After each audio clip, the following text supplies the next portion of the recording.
Waterways leisure tourism बाज़ार में आज से इस IPO की ओपनिंग है और 25 जून तक खुला रहेगा। 769,808 769,808 का प्राइस बैंड है। पहले इस IPO के बारे में क्या क्या अच्छी बातें हैं, पॉजिटिव बातें, वो मैं आपके सामने रख दूँ। भारत में सबसे पहले क्रूज़ कारोबार करने वाली ये कंपनी है और इकलौती कंपनी भी, द ओनली इंडियन कंपनी, सिर्फ अकेली इंडियन कंपनी है जो ये कारोबार करे। इसका मतलब क्लियर कट है कि ये निश बिजनेस है, अपनी तरह का एकमात्र बिजनेस है भारत में। लिस्ट भी पहली ऐसी कंपनी होगी, कंपनी ही एक ही है और वही लिस्ट होने जा रही है। 79% मार्केट शेयर है इनका, जो भारत में क्रूज़ कारोबार है। जो 20% है वो विदेशी शेयर क्रूज़ जो यहाँ आते हैं उनका। अगर खाली भारतीय कंपनियों में देखें तो 100% मार्केट शेयर इन्हीं का है। बढ़ती इकोनॉमी के साथ क्रूज़ कारोबार में ग्रोथ की तगड़ी संभावना है। हमारे यहाँ क्रूज़ का पेनिट्रेशन 0.1% है अभी भी, हमारी जितनी जनसंख्या है उसका। 65% डायरेक्ट बुकिंग करती है ये अपने क्लाइंट्स की, कस्टमर्स की, तो इससे कमीशन का खर्चा कम होता है, मार्जिन्स बेहतर रहते हैं। एवरेज टिकट प्राइस और रेवेन्यू पर पैसेंजर पिछले 3 साल से लगातार ये 2 पैरामीटर बड़े इंपॉर्टेंट होता है जिसमें बहुत अच्छी स्ट्रॉन्ग ग्रोथ दिखी है, यानी कि वो प्राइसिंग पावर और साफ तौर पर कंपनी की ताकत दिखाता है। नए घरेलू और अंतर्राष्ट्रीय डेस्टिनेशंस और कंपनी खोलने की तैयारी में, जैसे जैसे डेस्टिनेशन बढ़ा रही है और हिंदुस्तान के पास दुनिया की तीसरी सबसे बड़ी कोस्टल लाइन है जो हमारे पास समुद्र तट है, तो इसलिए ऑप्शंस और ज़्यादा बढ़ रहे हैं। 2 नए क्रूज आने की तैयारी में, एक इसी साल आ रहा है, एक अगले साल आ रहा है, तो इससे और नई ग्रोथ आपके आती हुई दिखेगी।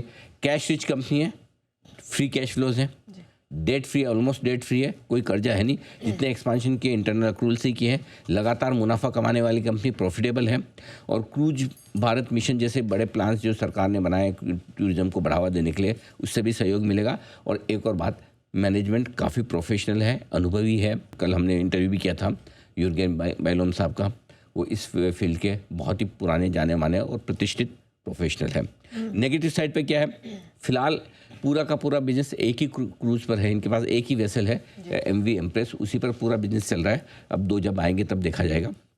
शिप चलाने की फिक्स और रनिंग कॉस्ट काफ़ी ज़्यादा है। वो इस बिजनेस की रिस्क सबके लिए है कि बड़ा शिप आपको खरीदना पड़ता है, इन्वेस्ट करना पड़ता है और मेंटेनेंस वो कॉस्ट है। ऑक्यूपेंसी लेवल में पिछले 1 साल में हल्की सी कमी आई है, बस वो एक थोड़ा सा नेगेटिव आप मानकर चल सकते हैं। ऐसे में अब आइए हमारी ओपिनियन रख देते हैं आपके सामने। प्रोफेशनल मैनेजमेंट और यूनिक बिजनेस वाली मॉडल वाली ये कंपनी है, डेट फ्री भी है और लगातार मुनाफे में भी है। फ्यूचर ग्रोथ प्रोस्पेक्ट्स बहुत मजबूत और बहुत ब्राइट दिख रहे हैं। ऐसे में आप लिस्टिंग गेन और लॉन्ग टर्म दोनों के लिए पैसा इसमें लगाने का सोच सकते हैं।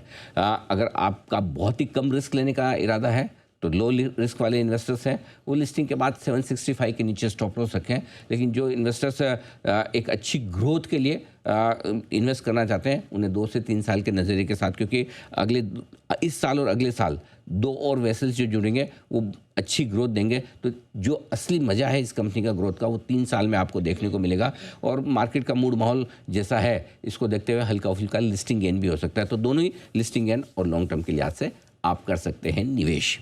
और IPO में निवेश करना अब हो गया है बेहद आसान। भारत के अपने पेमेंट ऐप भीम ऐप के जरिए आप आसानी से IPO में पैसा लगा सकते हैं। बस अपने डीमेट अकाउंट से IPO चुने, पेमेंट मैंडेट सेट करें, भीम ऐप का UPI ID डालें, हो गया निवेश एकदम आसान।